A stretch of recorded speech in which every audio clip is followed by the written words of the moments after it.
Hello बच्चों, कैसे हो आप सब लोग। Hope you all are fine, doing great in your life. मैं समीर सर आप लोगों का आराध्य क्लासेस के यूट्यूब चैनल में स्वागत करता हूँ। बच्चों लोग, हम लोगों ने 10th चैप्टर की एक्सरसाइज के अंदर 3 क्वेश्चंस कंप्लीट कर लिए थे। Now we are starting with question number 4। Question number 4 states which one of the following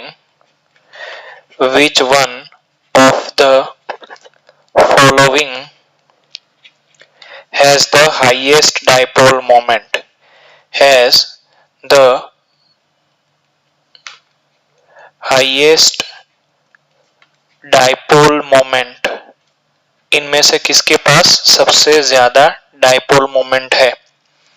आपको 3 ऑप्शंस दिए हैं। पहला है CH2Cl2, the second is CHCl3 and the third is CCl4।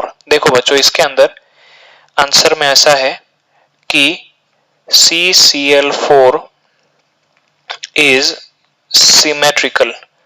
CCl4 जो है वो सिमेट्रिकल है, चेक करो। CCl Cl Cl Cl, तो कहने का मतलब यहाँ पर डाइपोल मोमेंट वेक्टर्स एक दूसरे को ऑपोजिट डायरेक्शन में और इक्वल मैग्नीट्यूड में होने की वजह से कैंसिल कर देते हैं। तो यहाँ पर जो म्यू नेट है वो 0 हो जाएगी, मॉलिक्यूल नॉन पोलर हो जाएगा। ठीक है। अच्छा, out of CH2Cl2 and CHCl3, what you can say, CH2Cl2 has greater dipole moment, तो इसका मतलब क्या हुआ, देखो बच्चों, सबसे ज्यादा डाइपोल मोमेंट किसकी हो जाएगी, CH2Cl2 की। यहां पर मैं डाइपोल मोमेंट का ऑर्डर लिख रहा हूं। डाइपोल मोमेंट के अंदर सबसे ज्यादा मोमेंट हो जाएगी CH2Cl2 की, उसके बाद आपका आएगा CHCl3 और उसके बाद आपका आएगा CCl4। अब आप बोलोगे सर इसको याद कैसे रखेंगे, तो शॉर्ट ट्रिक ये है कि higher the number of electronegative elements greater is the lesser is the dipole moment. जितने ज्यादा इलेक्ट्रोनेगेटिव एलिमेंट ज्यादा होंगे उतनी ही डाइपोल मोमेंट का जो वैल्यू है वो कम हो जाएगा। क्लियर है। चलिए नेक्स्ट क्वेश्चन की तरफ बढ़ते हैं। नेक्स्ट क्वेश्चन में आपको ऐसा बोला है कि there is a hydrocarbon. Question number 5, there is a hydrocarbon. बच्चों ये वीडियो देखो तब आप लोगों से एक रिक्वेस्ट रहेगा कि आप अपना एनसीईआरटी का टेक्स्ट बुक जरूर से ओपन रखिएगा। तो यहाँ पर आपको एक हाइड्रोकार्बन दिया है, मॉलिक्यूलर फॉर्मूला है C5H10। It does not react with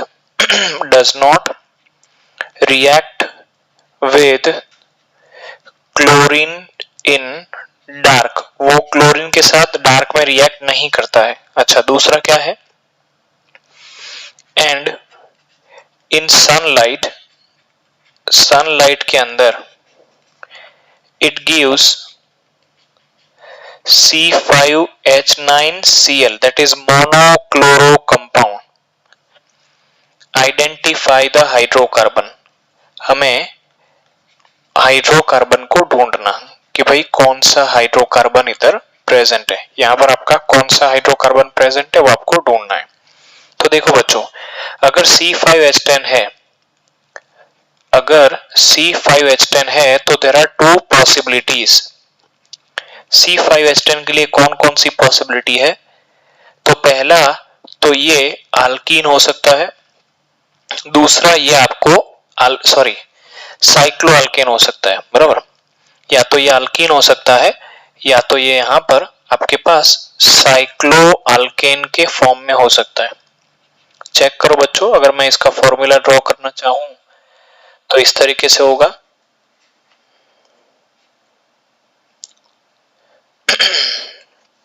वापस से पूरा इस तरीके का स्ट्रक्चर ना ड्रॉ करते हुए सिंपल इसी तरीके का ही पहले ड्रॉ कर देता हूं और फिर उसको इलैबोरेट करता हूं ताकि आपको समझने में आसानी रहेगी।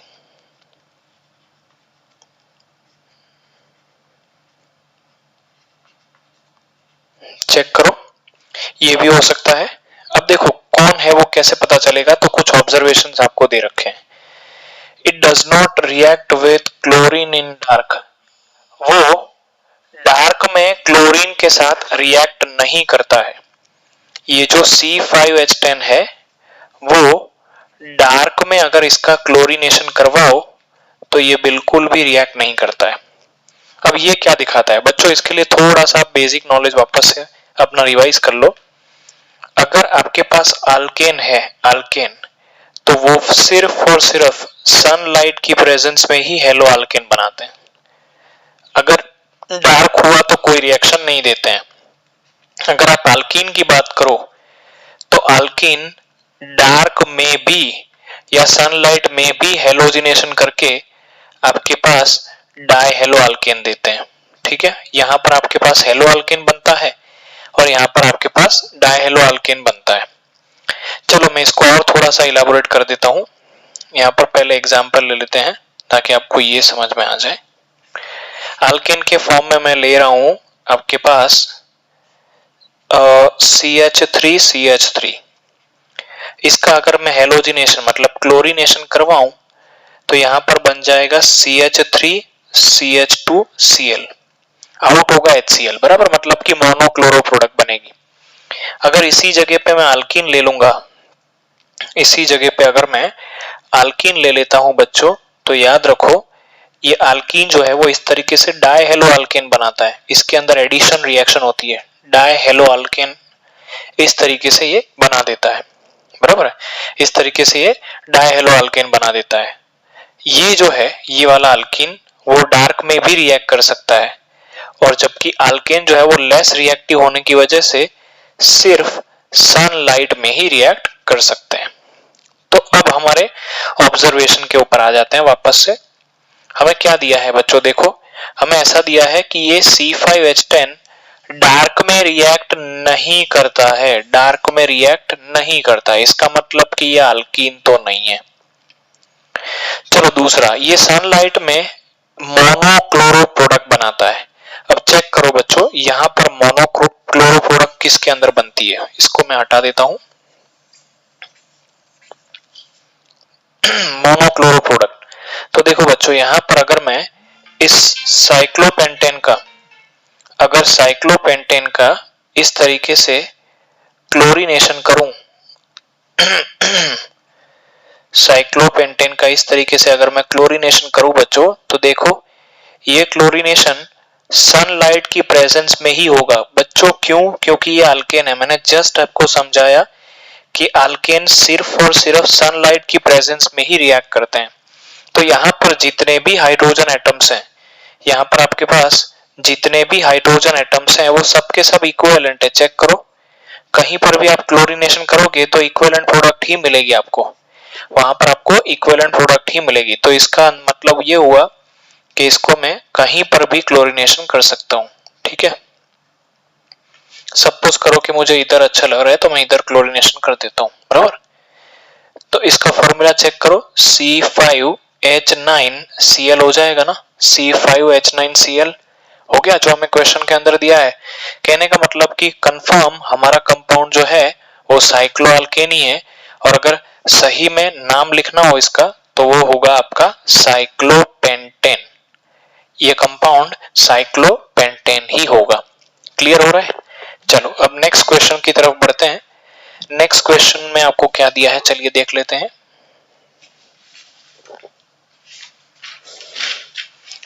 Next question is question number 6। Question number 6 में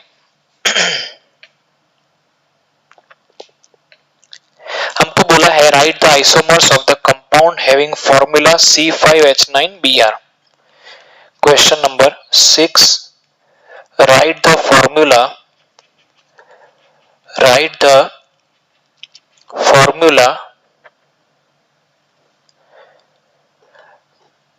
of the compound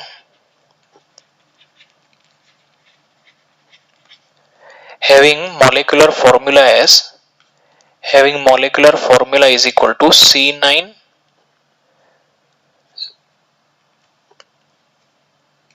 C4H9Br। तो देखो बच्चों आंसर में आप क्या लिखोगे, तो C4H9Br मतलब ये सैचुरेटेड नॉन साइक्लिक कंपाउंड है, क्योंकि साइक्लिक होता है तो इससे डबल आते हैं आपके पास। नॉन साइक्लिक कंपाउंड है और ऊपर से ये सैचुरेटेड है। अच्छा, अगर सैचुरेटेड है और नॉन साइक्लिक है तो इसके आइसोमर्स क्या बनेंगे? एक तो नॉर्मल वाला बनेगा, बराबर है। उसके बाद आपके पास एक ब्रांच वाला बनेगा लाइक दिस, ये इसके आइसोमर्स हो गए। चेक करो तो यहां पर फॉर्मूला चेक करो, C4 3 2 5 2 7 और 3 10, तो ये भी इसका आइसोमर है और ये भी इसका आइसोमर है। दोनों के मॉलिक्यूलर फॉर्मूला सेम है लेकिन स्ट्रक्चर्स चेंज है। तो कहने का मतलब C4H9Br के फॉर्मूला क्या क्या हो सकते हैं, चलिए चेक करते हैं। पहला तो यहां पर 1 पोजीशन के ऊपर आप ब्रोमीन लगा दो CH2Br, उसके बाद ब्रोमीन को शिफ्ट करके इधर 2 पोजीशन पे ले लो, CH3 CH2 CHBr, यहां पर आपके पास आ जाएगा CH3। ये 2 आइसोमर्स बन गए। उसके बाद इसके आइसोमर्स बनाओ, इसके, तो इसके आइसोमर्स कौन कौन से आ जाएंगे? सबसे पहले तो ये आएगा CH3CH CH3 CH2Br, ठीक है। अच्छा, फोर्थ नंबर पे तो CH3 C Br CH3 CH2Br, ये 4 आइसोमर्स पॉसिबल है। अब कुछ बच्चे मुझे क्वेश्चन पूछेंगे, सर इससे ज्यादा आइसोमर्स भी पॉसिबल है। कोई बात नहीं, जितने भी पॉसिबल है उतने लिख दो, उनका आईयूपीएसी नोमेनक्लेचर करो। जिन 2 कंपाउंड्स का आईयूपीएसी नोमेनक्लेचर सेम आता हो उसको निग्लेक्ट कर देना, ठीक है, उसको निग्लेक्ट कर देना। तो इस तरीके से अगर आप आइसोमर्स बनाने का ट्राई करोगे तो ऑल टुगेदर आपके पास 4 आइसोमर्स आ जाएंगे, बराबर। उससे ज्यादा आइसोमर्स पॉसिबल नहीं है, अगर बनाओगे तो वो रिपीट होंगे, ठीक है। चेक कर सकते हो आप अपने हिसाब से, कोई इशू नहीं है। नेक्स्ट क्वेश्चन की तरफ आगे बढ़ते हैं। Question number 10.7।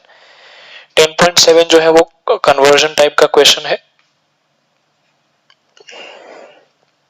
Question number 7 NCERT exercise का, हमें 1 आयोडोब्यूटेन प्रिपेयर करना है। 3 अलग अलग क्वेश्चंस है। पहले तो 1 ब्यूटेनॉल में से 1 आयोडो ब्यूटेन बनाना है ना, यस 1 आयोडो ब्यूटेन। देखो बच्चों, कन्वर्जन लिखने का इजी तरीका बता देता हूं। सबसे पहले तो क्या करो, जो भी रिएक्टेंट्स हैं और प्रोडक्ट्स उन दोनों के ही फॉर्मूलाज लिख दो। तो यहां पर आपके पास 1 ब्यूटेनॉल है, उसका फॉर्मूला लिख देते हैं 1 ब्यूटेनॉल, ठीक है। तो यहां पर आपके पास हो जाएगा CH2OH, उसमें से आपको बनाना है 1 आयोडो ब्यूटेन।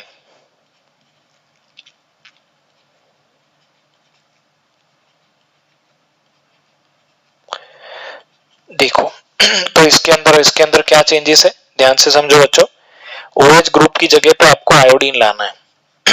अब समझो, आप बोलोगे सिंपल आयोडीनेशन कर दो, नहीं होगा बेटा इतना आसानी से। क्यों? क्योंकि OH जो है ना वो बहुत ही पुअर लिविंग ग्रुप है, कार्बन और ऑक्सीजन के बॉन्ड को तोड़ना मुश्किल है। तो हम क्या करते हैं, इनडायरेक्ट मेथड फॉलो करते हैं।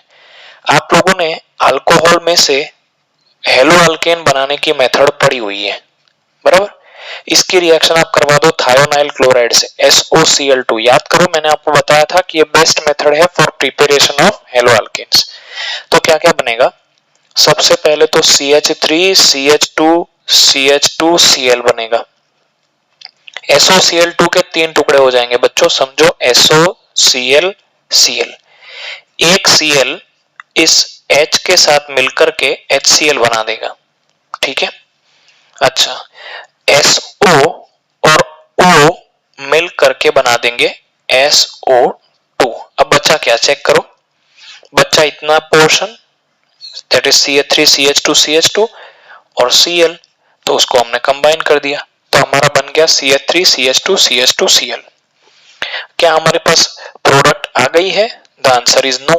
यहां पर आपको आयोडीन चाहिए, तो क्लोरीन में से आयोडीन बनाना है। याद रखो, आयोडाइड बनाने के लिए हेलोजन एक्सचेंज मेथड जिसका नाम है फिंकलस्टीन रिएक्शन, उसको आप यूज कर सकते हो।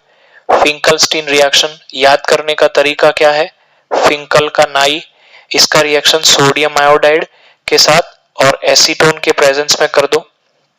सोडियम आयोडाइड और एसीटोन, एसीटोन का क्या रोल है बच्चों उसको थोड़ा बाद में बताता हूं, फिलहाल रिएक्शन समझ लो।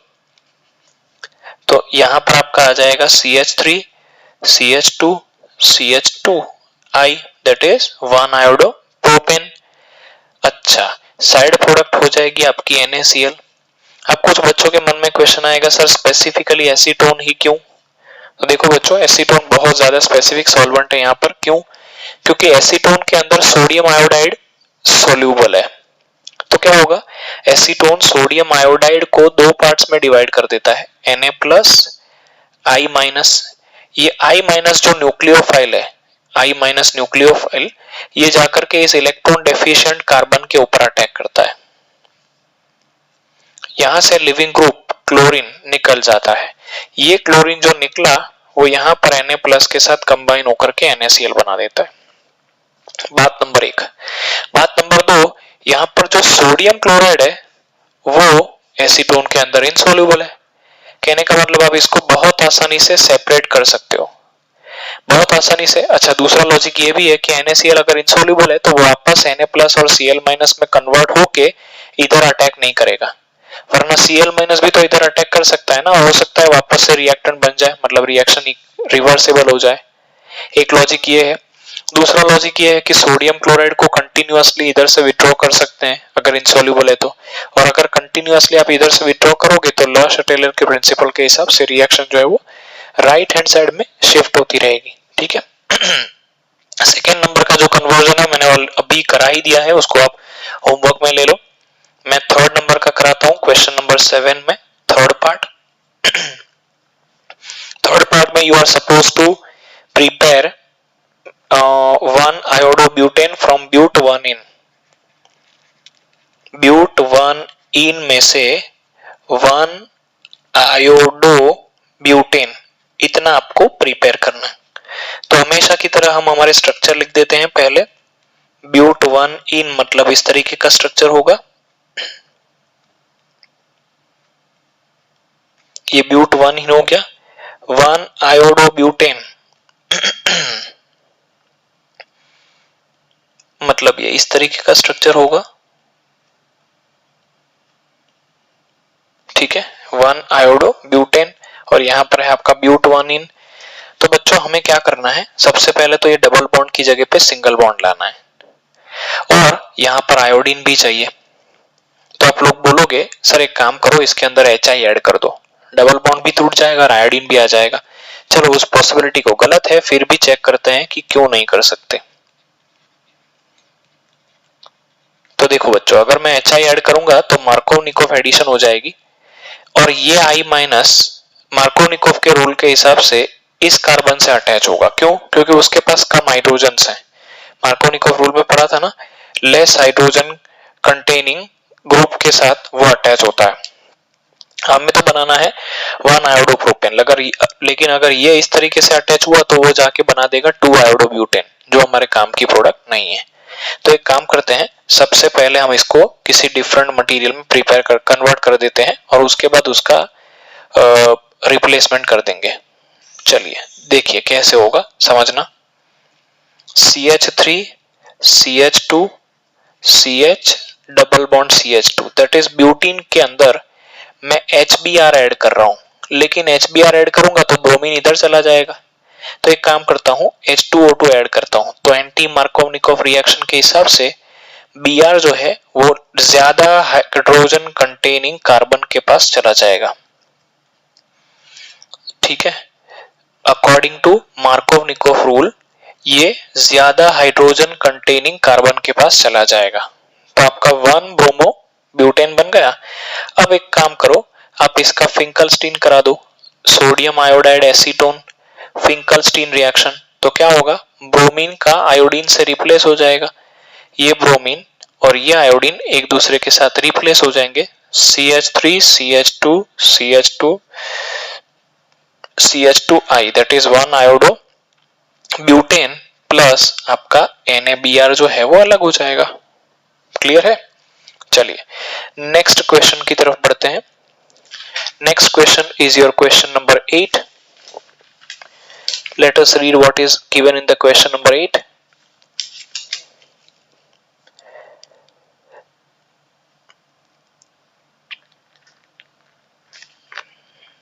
What are ambident nucleophiles? Explain with example.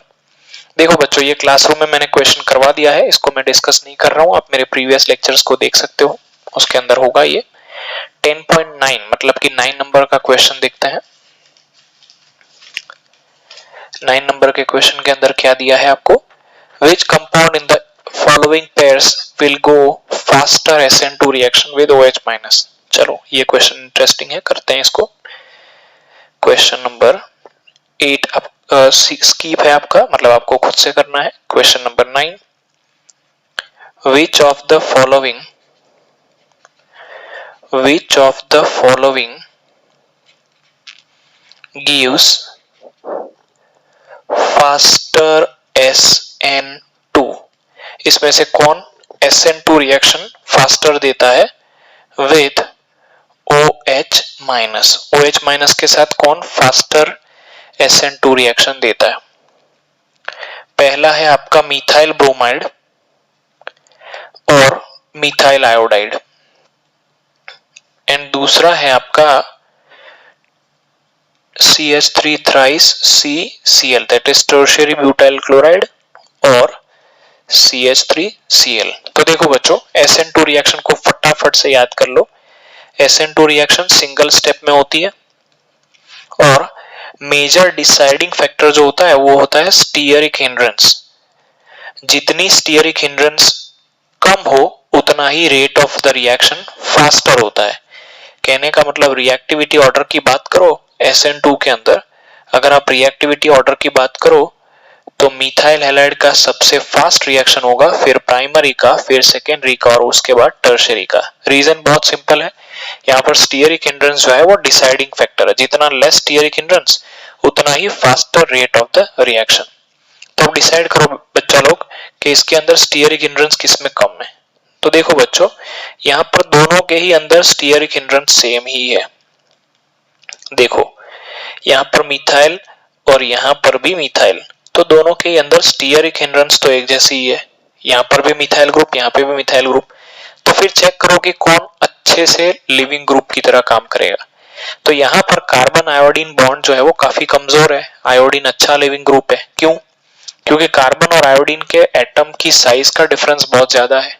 इसका मतलब कार्बन आयोडीन बॉन्ड बहुत कमजोर है, आसानी से टूट सकता है। तो ये वाला जो कंपाउंड है वो SN2 फास्ट अंडर को करेगा। कुछ बच्चे बोलेंगे सर कैसे? चलो चेक कर लो। इस तरीके का कंपाउंड है आपका SN2, मतलब सिंगल स्टेप में रिएक्शन होगी। ये OH माइनस बैक साइड से अटैक करेगा।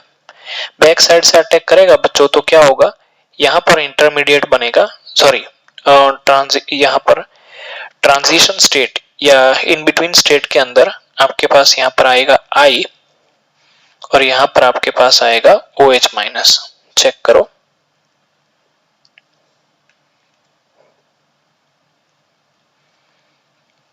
ठीक है, ये ट्रांजिशन स्टेट हो गया।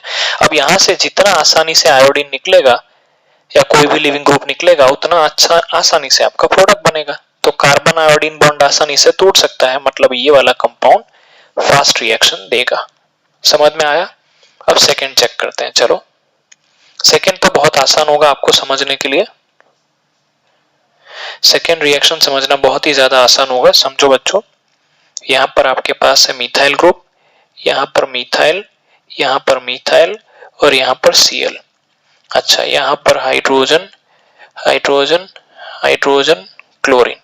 तो ये आपका मिथाइल हैलाइड है और ये आपका टर्शियरी सबस्ट्रेट है, टर्शियरी सबस्ट्रेट, टर्शियरी सबस्ट्रेट और ये आपका मिथाइल हैलाइड है। तो इसका मतलब कि कौन सबसे ज्यादा फास्ट रिएक्शन देगा? ऑब्वियसली ये वाला। क्यों? क्योंकि इसके अंदर स्टीयरिक हिंड्रेंस कम है, हाइड्रोजन एटम्स बहुत छोटे छोटे होते हैं, मिथाइल ग्रुप बहुत ही ज्यादा बड़े बड़े होते हैं, वो ज्यादा स्टीयरिक हिंड्रेंस क्रिएट करते हैं। क्लियर हो रहा है बच्चों? चलो नेक्स्ट क्वेश्चन की तरफ बढ़ते हैं।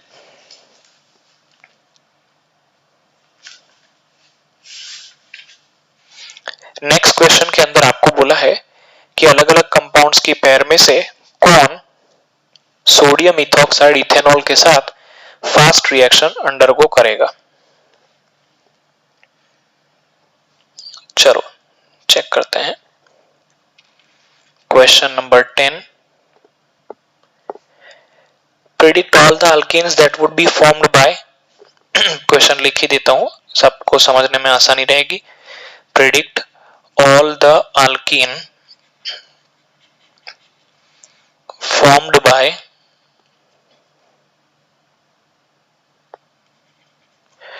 dehydrohallucination of following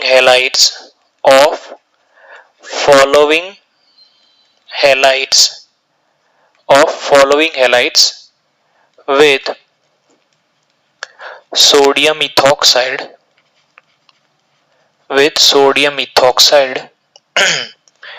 in ethanol and find out major products। मैंने पूरा क्वेश्चन आपके लिए लिख दिया बच्चों, आपको कोई डाउट ना रहे। चलो पहला क्या दिया है, पहला हमको दिया है 1 bromo 1 methyl cyclohexane, 1 bromo 1 methyl cyclohexane. देखो बच्चों इसके अंदर हमें करना क्या है, आपको डीहाइड्रोहेलोजिनेशन करवाना है जो भी मटेरियल दिया हो उसका। आपका जो रिएजेंट रहेगा वो है सोडियम इथॉक्साइड इथेनॉल में, जैसे आपका अल्कोहलिक KOH होता है ऐसे ही आपका अल्कोहलिक सोडियम हाइड्रोक्साइड है, उसके अंदर हमें कोई लेना देना नहीं है। और मेजर प्रोडक्ट क्या है वो समझ लो। अच्छा कुछ बच्चों को इसके अंदर डाउट होगा सोडियम इथॉक्साइड इथेनॉल क्या होता है, वो बता देता हूँ। देखो बच्चों NaOH को और इथेनॉल को साथ में मिलाओगे ना तो OH माइनस जो NaOH का है ना वो इसके हाइड्रोजन को खा जाता है, तो C2H5O माइनस Na प्लस नाम का बहुत तगड़ा बेस बनता है जिसको बोलते हैं सोडियम इथॉक्साइड। ठीक है चलिए, तो ये आपका रिएजेंट की तरह काम कर रहा है। ये तो बात एक्स्ट्रा नॉलेज वाली हो गई। मेन क्वेश्चन के ऊपर फोकस करते हैं, आपको मेजर और माइनर प्रोडक्ट लिखनी है। तो यहाँ पर आप स्ट्रक्चर ड्रॉ कर दो। पहले तो साइक्लोहेक्सेन है वो मैंने ड्रॉ कर दिया, 1 ब्रोमो है और 1 मिथाइल है, बराबर। अब बच्चों इसको थोड़ा सा इलाबोरेट कर देता हूं मैं आपके लिए, तो आपको समझने में आसानी रहेगी।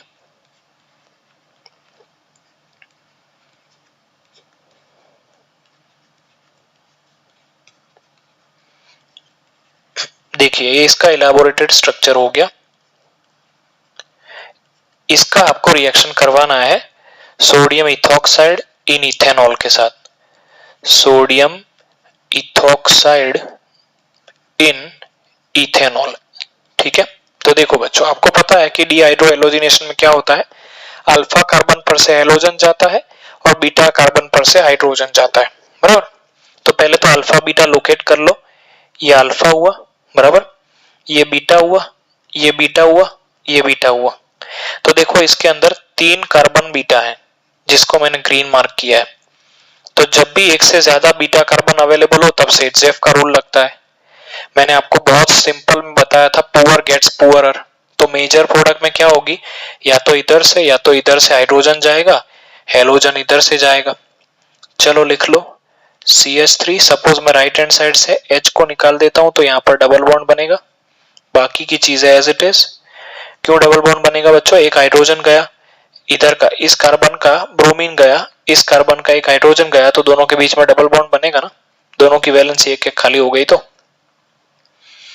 देखो बच्चों ये आपकी हो गई मेजर प्रोडक्ट, ये आपकी हो गई मेजर प्रोडक्ट। मैंने सिंपल HF का रूल लगाया है, more alkylated product is the major product, बराबर। पुअर गेट्स पुअरर हमारा सिंपल फंडा था। अच्छा अगर इसकी ही आपको माइनर प्रोडक्ट लिखनी हो तो माइनर प्रोडक्ट में क्या होगा, यहाँ पर ये जो मिथाइल ग्रुप है ना, ये मिथाइल ग्रुप वो अपना एक हाइड्रोजन लूज करेगा और हेलोजन जो है वो इस कार्बन पर से जाएगा। तो यहाँ पे आपका हो जाएगा C double bond CH2, rest चीजें as it is, CH2 CH2 CH2 CH2 और CH2। ये आपका कौन सा प्रोडक्ट हो जाएगा बच्चों, माइनर, ये आपका माइनर प्रोडक्ट होगा और यहां पर ये आपका मेजर प्रोडक्ट होगा। क्लियर हो रहा है सब लोगों को? चलो सेकेंड क्वेश्चन देखते हैं। सेकेंड क्वेश्चन में हमको क्या दिया है, 2 क्लोरो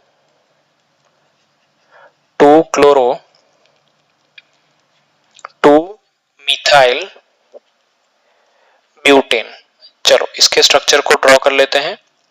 ब्यूटेन मतलब 4 कार्बन हो जाते हैं, 2 क्लोरो मिथाइल मतलब इस तरीके से 2 क्लोरो 2 मिथाइल, उसको इस तरीके से प्लेस कर देते हैं, CH3 CH2 और CH3। इसका रिएक्शन हम लोग करवा रहे हैं अल्कोहलिक सोडियम हाइड्रोक्साइड के साथ, या आप सोडियम इथोक्साइड भी लिख सकते हो, कोई इशू नहीं है। तो चेक करो बच्चों, यहाँ पर अल्फा और बीटा कार्बन कहां पर है, देखिए ये अल्फा हो गया, ये बीटा हो गया और ये बीटा हो गया। पुअर गेट्स पुअर, तो पुअर कौन है, ये पुअर है, बराबर। इधर से पहले हाइड्रोजन जाएगा और अल्फा का हेलोजन चला जाएगा, तो CH3 CH double bond C CH3 CH3, ठीक है। यहां से क्लोरीन चला गया, यहां से एक हाइड्रोजन चला गया, बाकी के जो 2 मिथाइल ग्रुप थे वो एज इट इज रहे, चेक करो, बराबर।